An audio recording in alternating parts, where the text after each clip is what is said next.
রাসূল সরাসরি বলতেন হিয়া লাইলাতু 70 ওয়া 20, আরে 27 রাত্রি হলো লাইলাতুল কদর। সরাসরি সিহাসিতার হাদিসে আছে। ওয়া আলাইকুম আসসালাম। কোরআন শরীফ কয়টি পাঠে বিভক্ত? অনেকে বলে কোরআন শরীফ 7টি পাঠে বিভক্ত আছে। যদি 7টি পাঠে বিভক্ত আছে বলে তাহলে আমরা কত নম্বর পাঠ পড়ি? যদি পাঠ বিভক্ত হচ্ছে জানেন কোরআনের প্রশ্ন। আচ্ছা দেখুন, এখানে লেখা হচ্ছে কোরআনে কারীম কয়টি পাঠে বিভক্ত। কোরআনে কারীমের পারা 30টা, কিন্তু কোরআন একটাই।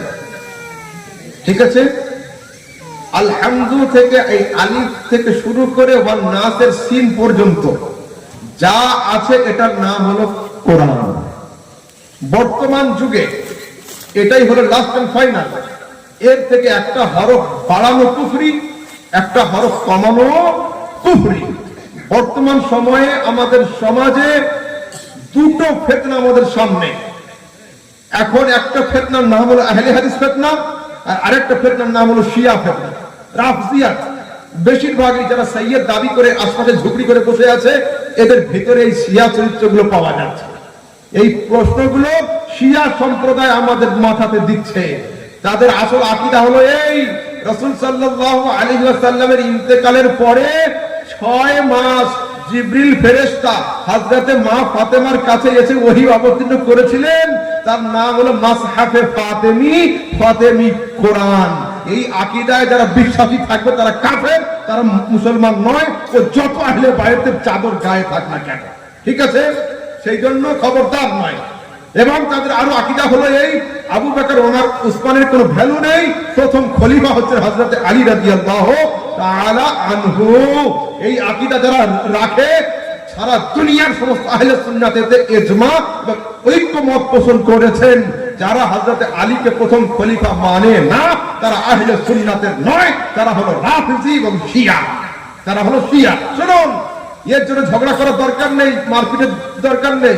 মসজিদে যাবেন, জুমার মেম্বারের উপরে জুমার খুতবা আছে, খুতবার বইটা খুলবেন, প্রথম পাতা খুলবেন, 4 নাম্বার বা 6 নাম্বার লাইনে গিয়ে দেখবেন লেখা আছে আফজালুল বাশারে বাদাল আমবিয়া বিতাহকিক আবু বকর as-সিদ্দিক।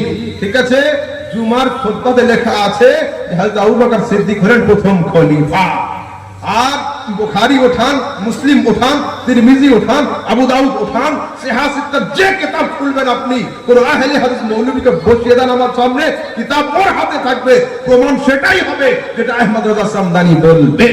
প্রত্যেকটা কিতাবের সূচিপত্রে গেলে আপনি পেয়ে যাবেন বাব ফাযাইল সাহাবা। এই সাহাবাদের ফজিলতের পরে হযরত আবু বকরের বাব রয়েছে, উমরের বাব, উসমানের বাব, আলীর বাব। প্রত্যেকটা কিতাবে প্রথমে আবু বকর সিদ্দিকের নাম রয়েছে। যদি এতেও কারোর পেট না ভরে, কমসে কম তোমরা ওই হাদিসটা তো গিয়ে পড়ে দেখো যে হাদিসে আমার রাসূল 10 জন জান্নাতি সাহাবীর নাম নিয়েছিলেন। তাতে সরাসরি রাসূল বলেছিলেন আবু বকর ফিল জান্নাহ, উমর ফিল জান্নাহ, উসমান ফিল জান্নাহ, আলী ফিল জান্নাহ। সেখানেও রাসূল সাল্লাল্লাহু তাআলা আলাইহি সাল্লাম হযরত আবু বকরের নাম 4র্থ নম্বরে নিয়েছিলেন। ঠিক আছে, খবরদার যুবক শোনো, শিয়া সম্প্রদায়ের দিকে ধাবিত হবে না, শিয়া সম্প্রদায়ের দিকে ধাবিত হবে না। কোরআনের কোনো ভাগ নেই, আর ভাগ মানো, যাই মানো, যাই মানো, তোমাদের সামনে এই আলিফ লাম মিম আলহামদু থেকে নিয়ে ওয়ান নাস পর্যন্ত যা আছে এটার নাম হলো কোরআন, কমপ্লিট। এর বাইরে কিছু নেই, এর থেকে বেশি কিছু নেই, ব্যাস।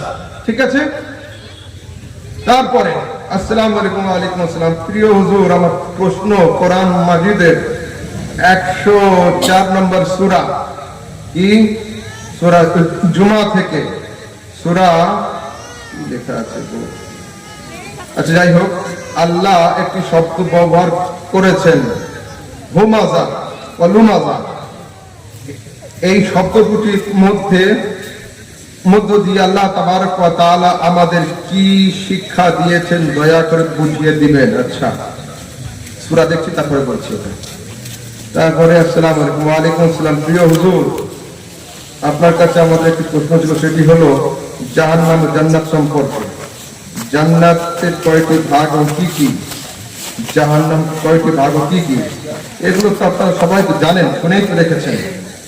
আমরা জানি নবী সাল্লাল্লাহু আলাইহি ওয়াসাল্লাম আমাদের শাফাত করে জাহান্নাম থেকে বের করে জান্নাতে নিয়ে যাবেন। আমার প্রশ্ন হলো, নবী করিম সাল্লাল্লাহু আলাইহি ওয়াসাল্লাম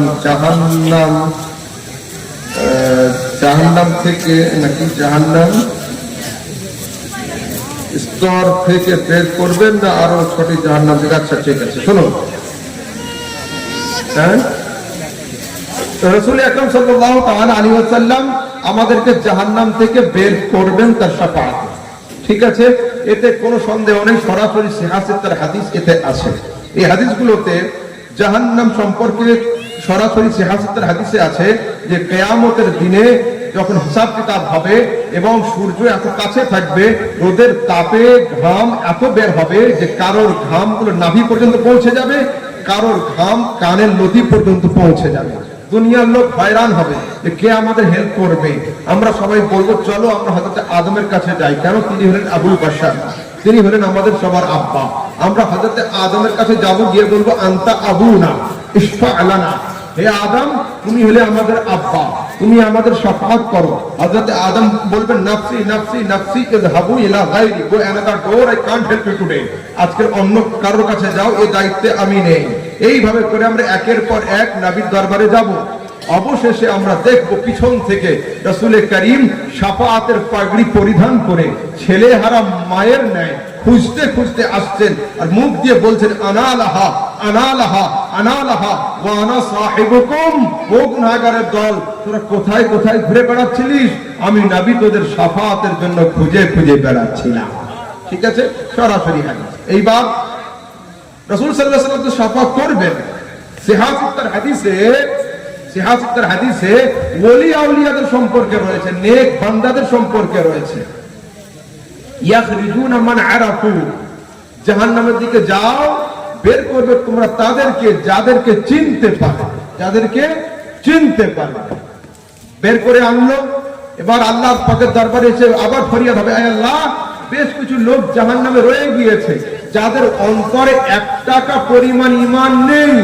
আল্লাহ পাক বের করে আনো তাদেরকে যাদের অন্তরে নিসফু দিনারি মিনাল ঈমান, 8 টাকা 8 আনা পরিমাণ ঈমান আছে, তাদেরকে বের করে আনো। ঠিক আছে, ওদেরকে আনবে, এনে ফের বলবে আল্লাহ আরো কিছু রয়ে গিয়েছে যাদের অন্তরে 8 আনাও পাচ্ছি না। আল্লাহ পাক বলে যাও আবার ঘুরে নিয়ে এসো, ফামান ওয়াজাদতুম ফি কলবিহি যাররাতুম মিনাল ঈমান, যাদের অন্তরে একটা রায়ের দানা পরিমাণ ঈমান আছে তাদেরকে জাহান্নাম থেকে বের করে নিয়ে চলে এসো। ঠিক আছে, শাফাআত কুবরা যেটা মূল শাফাআত, শাফাআতের দরওয়াজা কেবলমাত্র রাসূল সাল্লাল্লাহু আলাইহি ওয়াসাল্লাম ওপেন করবেন। তারপর শাফাআত উজমা, এটা আম শাফাআত, এটা হাফিজে কোরআনও করবে, আলিমও করবে, পীরও করবে, নাবালিগ বাচ্চা যারা ইন্তেকাল করেছে ওরাও করবে, পানিতে ডুবে যারা মরেছে ওরাও করতে পারবে। ঠিক আছে,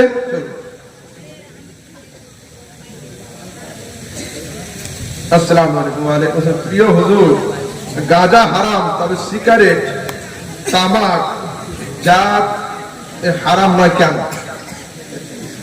এইসব প্রশ্নগুলো সোশ্যাল মিডিয়াতে উত্তরটা না নাও আমার কাছে মনে ভালো হয়। আসলে আমি খুব বেশি গায়ে রং লাগাতে চাইছি না, সেটা আগামী কাল থেকে শুরু হয়ে যাবে। দেখছো তো আমাদের জাহাঙ্গীর সাহেবের সঙ্গে কি হচ্ছে। তো বাবু শোনো, একটা জিনিস হচ্ছে আমার যেটা মত পার্সোনাল মত শোনেন, যদি আপনাদের ভালো লাগে সওদাকে কবুল করবেন, ভালো না লাগলে আমার সওদা মতো রিটার্ন, আমি কোনো সমস্যা নেই। কিন্তু আমার পার্সোনাল মত হলো এই, যে আরব, মন দিয়ে শোনো, যে আরব পানির বাবদে পানি ছাড়া মদ ইউজ করত, এত তাদের ভিতরে প্রচলন ছিল মদের, রাসূল করিমের সোহবত পেয়ে তারা মদকে ছেড়ে দিল, শুধু ছাড়েনি, মদের হাঁড়িকেও ভেঙে দিয়েছিল। তো আজ আমরা সমাজের মানুষকে নসিহত করছি, তো আমরা এইটা কি ছাড়তে পারি না? কেন পারবো না? আমার কথা হলো তাই, যদি আপনিও দোকানে বসে এই করবেন আর আমিও দোকানে বসে সিগারেট টানবো, তো ফাতিহা দোয়া করার জন্য হুজুরকে ডাকবেন কেন? প্রশ্ন আমার এই জায়গাতে। আমার আলেমদের উচিত এই সম্পর্কে বর্তমান যুগে কোনো পাহাচে না গিয়ে নিজেদের সরে আসা